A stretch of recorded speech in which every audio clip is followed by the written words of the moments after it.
პირადი პოზიცია როგორია ამ თემაზე? ინგა, იცით რა შესაძლოა მიწის გასხვისებასთან დაკავშირებით მე აქამდეც მithქვევს, ახლა შემიძლია გავიმეორო.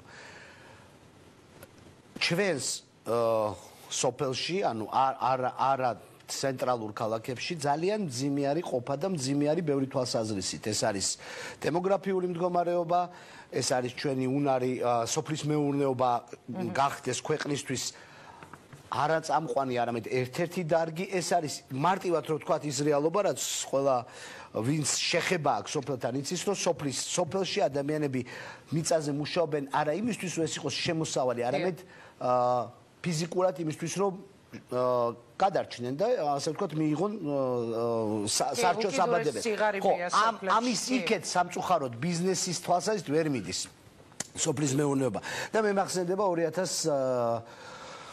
2013 წელი რა დიდი შემართებით დავიწყეთ ჩვენ მაშინ დათო იყო კირვალიძე ძალიან აქტიური მინისტრი და როგორი დიდი შემართებით დავიწყეთ სოფლის მეურნეობის რეფორმა და ძალიან ბევრ საკითხზე მქონდა ძალიან ესეთი დიდი ენთუზიაზმი და იმედი და აღფრთოვანება მაშინ და მეგონა რომ ამას გავაკეთებდით, მაგრამ სოფელი იყო ერთ-ერთი მთავარი. მაშინ ემოციურადაც მახსოვს რომ დავდიოდით, მივდიოდით სოფელში და ხედავდით რომ რანაირად იქოქებოდა ეს ყველაფერი, მაშინ მახსოვს რომ ძალიან დიდი იმედი მქონდა. რატომ? იმიტომ რომ ჩვენი საზოგადოების 50% ცხოვრობს სოფლად.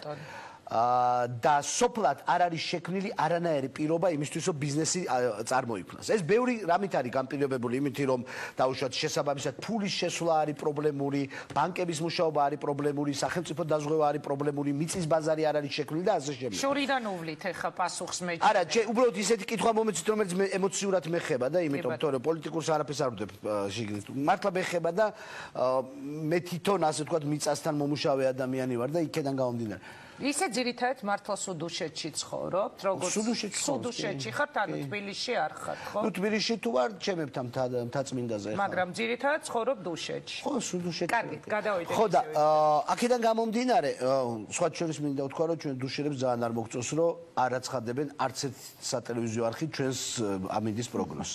მე არ მაქვს ჩვენს ქალაქი ვარ და ჩვენს ვიმსახურებთ, რომ ამინდის პროგნოზში ვიყოთ სადმე წარმოდგენილები. ხო და აქედან გამომდინარე, ამ თემისგან გაკეთება რაღაცა ურაპატრიოტული პროცესის გასაგებია რომ პოლიტიკურად მომგებიანია, მაგრამ მე მაინტერესებს ჯერ ხედვა სოფლის გაძლიერების, ჯერ ხედვა რანაირად მოვიხმაროთ ეს მიწა, ჯერ ხედვა რანაირად გახდეს ეს მიწა რეალურად ჩვენი ეკონომიკისთვის და ჩვენი მოსახლეობისთვის მნიშვნელოვანი და მე უკვე აი ეს განცხადებები იმის თაობაზე რომ მიწა არ გაიყიდება. ეხლა მიწა არ გაიყიდება დაახლოებით ისე ჟღერს როგორც იყიდება საქართველო. და რა თქმა უნდა, ეხლა თუ იყიდება საქართველო, ბუნებრივია მეც არ მოვაწერ ხელს საქართველოს გაყიდვაზე, მაგრამ მიწის არ გაყიდვა კი არ არის მნიშვნელოვანი. მნიშვნელოვანია შენ ამ მიწას როგორ მომცემ მე შესაძლებლობას და როგორ ამათვისებინე. აი ეხლა თქვენი ეს ამასთან გამომდინარე უნდა მიწა იყიდება უცხოელებზე არ ნიშნავს თქვენთვის რომ იყიდება საქართველო, ხო?